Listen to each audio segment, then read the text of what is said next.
reporting for Katie Chats here at the Rainbow Cinema in downtown Toronto with the founder and executive director of the Toronto Youth Shorts Film Festival. What initially inspired you to found the festival? So this started as a class project that I was doing for an event management postgrad program. Basically, I was a little overambitious. I thought, why not start a film festival and just do it? So that's how it started, and the idea was to sort of incorporate, like I did student-run screenings back at U of T when I was an undergraduate there, and then I just wanted to take it on in a much bigger scope, and then over the years it became this thing where I really wanted to showcase sort of like the more emerging side of filmmakers, especially with the accessibility of the technology nowadays. And there are a lot of, like, Toronto's a very big festival city. We have like one every other 2 weeks, as you could probably tell, but there's not really that many that focus on like young emerging filmmakers or like the young voice. So this is like a forum for them to explore that side of whether or not they're career filmmakers or they just want to use the medium as some way to tell a personal story or to sort of like put out a message that they really believe in. Like, I just want to be that forum that they can voice it at.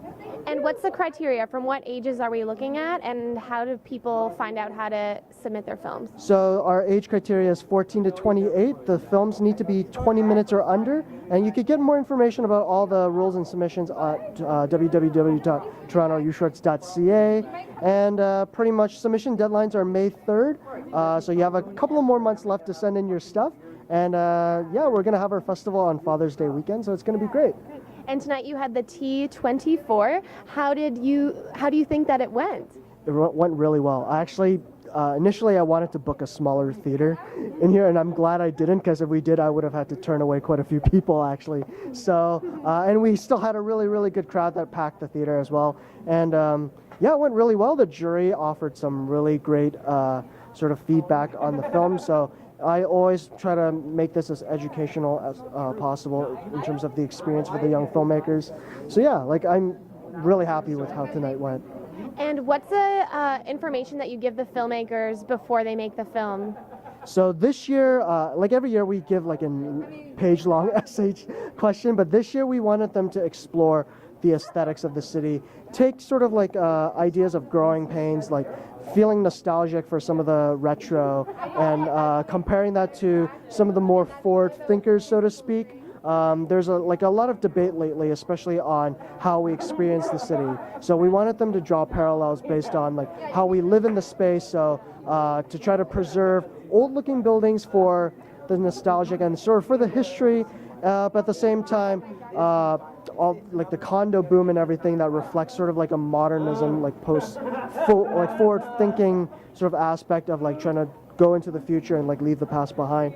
And we wanted to sort of touch that in terms of like how it relates to film.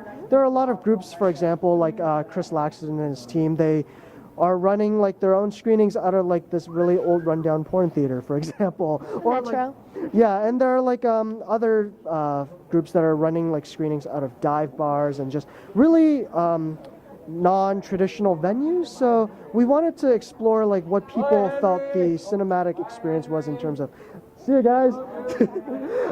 So we wanted people to explore what the cinematic experience was for them as an audience member and how that translates to them as a filmmaker. What are your goals for the festival in the future? In the future, it's really hard to say, because I'm soon, couple of years, but soon, I'll be hitting that age range where I'll be over our festival criteria. So a lot of people have been asking me like, what's the 5 years down is going to look like? But all the same, I still just want to be like a forum for new filmmakers, or like just people who don't regularly get a voice in some of the other traditional distribution or exhibition formats. And yeah, just being able to provide that platform for people who are trying out and just getting a hang of it. Thank you so much. Congratulations on such a vibrant and fun festival, and best of luck in years to come. Thank you so much, Katie. Thank you. I'm Katie Uhlmann reporting for Katie Chats here at the Rainbow Cinema in downtown Toronto.